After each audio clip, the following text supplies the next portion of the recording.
If you've been following this channel for a little bit, you'll know that I'm an advocate of the original Honda Passport because of its rugged capability, bare bones, reliability, but if you didn't know, that was not a real Honda. Finally, Honda has decided to make the Passport rugged and rough and tough to compete with the Toyota 4Runner and maybe hopefully one day a Nissan Xterra. Before I even drove this thing, I was convinced this was the one new SUV that I would buy. So today we're going to go on a bit of a field trip, going to one of my favorite trails that I've been going to since high school and just having a good time with the new Honda Passport. Let's get started because I'm itching to go.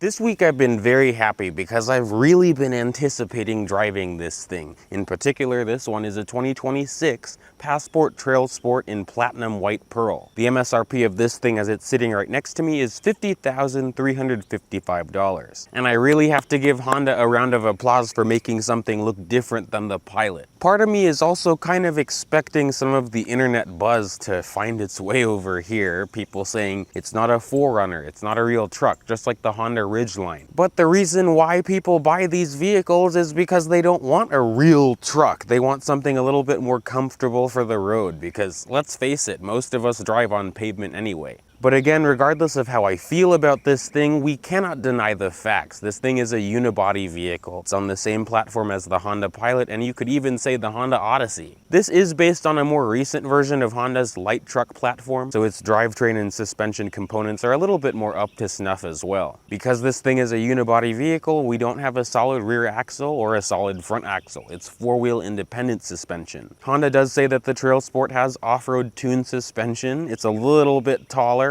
but it won't be as capable as the suspension on a Toyota 4Runner, even stock for stock. I'm just saying all this so the Toyota people don't argue with me in the comments, and believe me, I'm a Toyota person as well. So while the TrailSport isn't necessarily a TRD Pro competitor, Honda did beef it up a little bit more. Aside from the suspension, they added these visible recovery hooks, which are mounted to the body or the frame of this, you can see. And they are rated to recover this vehicle. The TrailSport Elite can get a 360 view camera, which Honda calls Trail Watch. It does make it helpful, but this already is pretty easy to look out of. Of course, all the orange accents, like on the grille and the hooks and on the inside as well. Honda has thankfully also added underbody protection as well, like a skid plate for the engine and transmission, and also a fuel tank skid plate.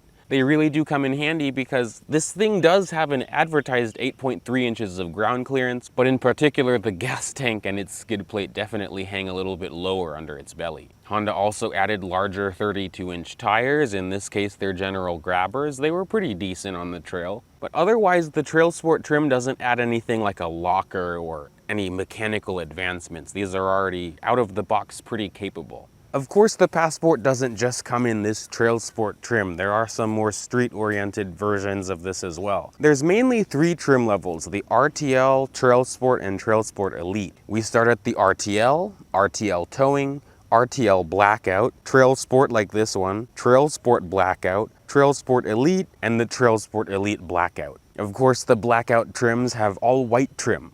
One of the few reasons I guess I dare to say I like this more than the new 4Runner, don't get upset at me, is because this thing still uses a V6. It still uses Honda's tried and true J-Series V6. In this case, it has been updated just like the current Pilot. This is the J35Y8, a 3.5 liter, now dual overhead cam V6. Previously, the J-Series engine, since its conception in the late 90s, was a single overhead cam V6, so this is big. We now have 285 horsepower and 262 pound-feet of torque. Power goes to all four wheels through a 10-speed automatic transmission and Honda's iVTM4 all-wheel drive system. It is the second generation of this. As far as MPGs are concerned, Honda rated this at 18 in the city, 23 on the highway, and a combined rating of 20. I would say those numbers are pretty accurate, and on the highway it does maybe even better. So Honda shows you that you can still make a low-emitting V6 that makes good power and also good MPGs. Of course, if you're just lugging this thing around town, you'll get closer to 18 mpg. Another advantage of the boxy shape of this is the addition of all this room under the hood. My voice is echoing pretty much. These were already pretty easy to service, but this is just a whole other level. These use a timing belt, of course, unlike Toyota's older V6s, which use chains. It's recommended to change it every 70 to 100,000 miles or 10 years. I found it interesting when I was doing my homework. I mean, all manufacturers do this now, but Honda recommends you to do your spark plugs at 100,000 miles. I don't think you should do that. Do it at 50,000 miles if you want to keep this a long time. Hopefully this thing looks bigger than it did on camera at first because you've been looking at it, but this thing is 191 inches long, making it almost 3 inches longer than the previous generation Passport. Honda also lengthened the wheelbase of this now to 113, but if you don't know, this thing is almost 2 feet longer than a Ford Bronco Sport, 19 inches to be exact. A Bronco Sport is 173 inches long. Something else that adds to the cool look are these 18-inch alloy wheels. I was also surprised to learn that Honda put beefy tires on this. These are 275/60 R18s. It's nice that Honda's beefing it up. Again, like I said, 8.3 inches of advertised ground clearance. It does look pretty promising, but I was at Peter's Mill, not even Flagpole Knob, and I was rubbing the belly of this more than I wanted to. Thankfully, there's already a bunch of aftermarket lift kits out there, so if I owned a Passport, it would be lifted 4 inches. I also think this thing looks really cool from the back. One, just as it looks cool, but also because it reminds me of the second-gen Honda Pilot. Unfortunately, unlike the Pilot, the Passport doesn't allow you to open the rear window. I know it costs a little bit more, but it's very functional. Something else that is functional, power tailgate. The TrailSport Elites get a hands-free power tailgate. I really also appreciate the shape of this being like a box because there's 44 cubic feet of volume behind the second row seat. If you fold the second row down, it's a 60-40 split, then you get 83.3 cubic feet of volume. And I will say I'm 5'9" and I can fit laying down completely flat. So it is camping approved. Thankfully, Honda also provides us with storage underneath here. And also, we have a donut spare tire underneath here. If you don't want a donut and if you want a cronut, then Honda does allow you to get an accessory full-size spare tire in the trunk. You can also do that if you want to feel like you're in an old XJ Cherokee, but it's a good way to get a full-size spare. If it was me, I'd probably get one of those hitch tire racks. Those look cool. There's also a lot of storage on the sides of the trunk as well, and there's also a 115 watt power outlet in the trunk too. It was really easy to keep things organized in the back of this, so I really commend Honda. Something else that's nice? Every Passport is rated to tow 5,000 pounds. Just like a 4Runner. You're not gonna tow more than that with a 4Runner, are you? As we hop into the rear seat, thankfully, in Passport nature, even back in the Honduzu days, there's been a reasonable amount of space back here. In this case, 30 years later, there's even more space than the original. Again, I'm 5'9", and you can see I have a bunch of legroom. I'm sitting behind how I sit. I can very comfortably fit my feet under the seat. Also, because this thing is unibody and Honda packaged this thing well, the floor in the back is completely flat. If I sit back, I'm pretty comfortable. The rear seat has plenty of support for my legs and also my back. 3 of me could absolutely fit back here, so it definitely is an improvement compared to the previous gen Passport. We do have an armrest in the center with 2 reasonably sized cup holders. We thankfully do have air vents back here with a 3rd climate control zone, but Honda doesn't provide rear climate controls for the rear passengers, I'm assuming because parents have been annoyed with kids messing with the climate. So it is 3-zone in here, but you can only control the rear climate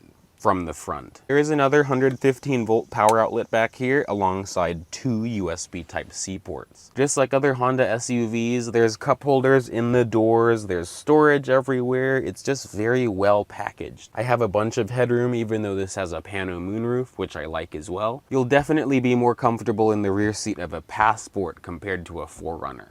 Things thankfully have improved up front.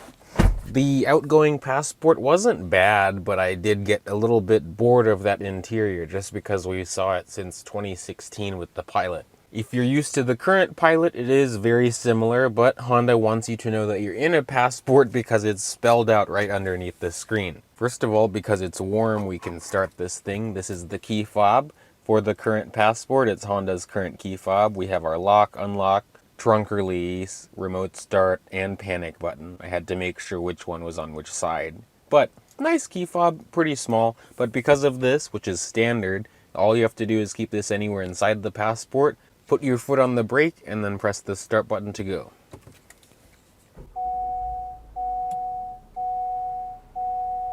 So welcome to the interior of the new Honda Passport. It's quite nice in here. It feels like most modern Hondas. They've been doing a good job with their interior quality. This thing has a nice solid feel along the road. Of course, it won't feel like a 4Runner, like a tank, but it still has a nice solid, secure feeling. The tires aren't as heavy. It's not it's just a little bit more of a nimble experience, I would say. The brakes feel good. If you're used to just modern Honda products, it's just good. It looks wide outside and it drives like it's wide inside as well, but it doesn't feel cumbersome or too big. I just wanted to talk about this 3-spoke leather-wrapped steering wheel. This one does not have a heated steering wheel, but in the Elite model you can get a heated wheel. There are buttons on the wheel itself. The buttons on the left side control volume and other audio controls, as well as scroll through some of the pages in the gauges. The buttons on the right side control the cruise control and Honda sensing functions, as well as scroll through the right side of the gauges.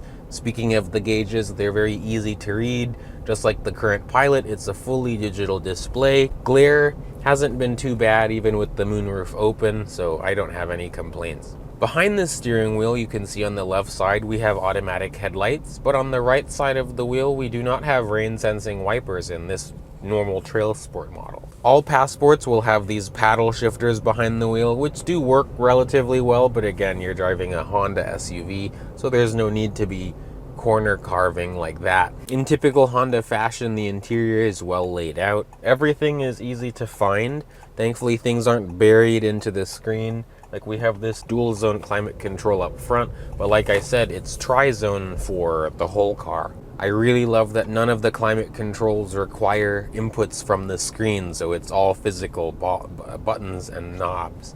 Thank you, Honda. We have heated front seats in this model, but again, the Elite models will get heated and cooled front seats. I have missed that a little bit this week. You have a wireless charger underneath. I don't use wireless charger, so thankfully there are 2 USB Type-C ports on top of that. There's also plenty of storage, just like other Hondas. There's a big center console. The glove box is nicely sized. The door cards have cup holders and other little pockets for storage in them. A well-rounded interior. I quite like it. The steering has a nice weight to it. In sport mode, it does change. This thing does have various drive modes. On the trail, we'll be using trail mode for the most part. Thankfully, even with the shorter wheelbase than the Pilot, this thing still rides well, takes bumps well. Visibility is great because this thing is a box. I haven't really encountered any blind spots because the mirrors are big. The windows are all big. As you can see, with this new interior, we have this new center display, which is a bigger screen. Features Google capability as well, so we have built-in Google Maps and some of the Google infotainment, as well as Amazon Alexa built in as well. I mainly use Apple CarPlay, but thankfully this thing supports wired and wireless Apple CarPlay, but the screen has been very responsive. Again, nothing to complain about. It does everything I want it to do, and I like how everything looks. I am gonna go into sport mode.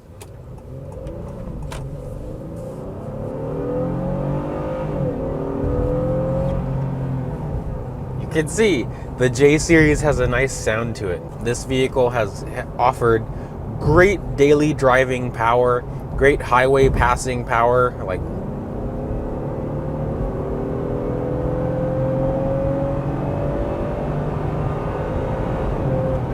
it gets to speed well, and it's that was a can of Windex. It gets to speed well, and then it slows down very well too. Very strong, capable car. Just all around, it's a great package. It's just great to drive this thing. Welcome to Peter's Mill. I was planning on taking this to Flagpole Knob, where I took the Pilot TrailSport, and going up it, but one that was another hour away from Peter's Mill, where we are, And also, this thing is impressively capable looking with its knobby tires and everything, and it actually does take bumps quite well as well. But the belly just sits a little bit too low for my comfort, so I feel like I'd be rubbing my belly more than I'd like to. But we're about to come up to the first obstacle. I find it pretty cool. It's funny, when I first came to Peter's Mill, I was petrified of everything. I did, like, the very first time I did come to Peter's Mill, wow, that's not even much of an obstacle, but I will show you.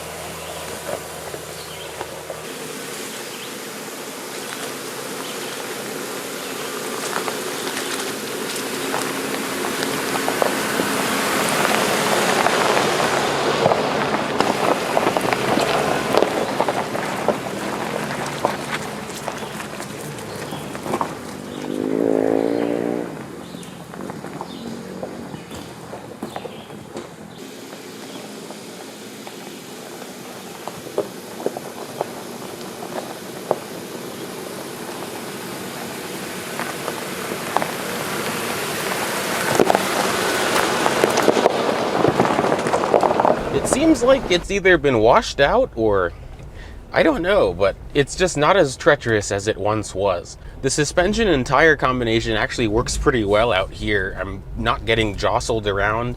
Of course, you're not gonna feel like you're as isolated and like floating on clouds like when you're in the GX550 or a Toyota 4Runner, just because those have proper solid rear axles and just more rugged suspension. But this still, even with its four-wheel independent suspension, and it has off-road tuned shocks and then the larger 32-inch tires, I'm comfortable. We'll see what we find today, but the main objective today is to have a good time. I already know that the all-wheel drive system in this thing is very capable, and we'll see that today, thankfully.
And that, my friends, wraps up our time with the new Honda Passport. Today is my last full day with this car, and then tomorrow I get the new 4Runner TRD Pro, so certainly stay tuned for that. I'll talk about my opinion of this while I'm driving the 4Runner as well, so if you care, you can go back to back. I really think Honda made a great SUV because it really drives well on the road. It has that Honda charm to it, the great sounding and performing V6, the great drivetrain. It's very capable. It's just it needs to be a little bit taller, a little bit taller. I appreciate you all watching this video. I hope you learned a little bit more about the Passport. Let me know in the comments if you have a new body Passport. I really like these things. Honda, again, you did a good job. But again, before I start talking too much, thank you all for watching, liking, commenting, and subscribing, and I'll see you all in the next video. Bye, peeps.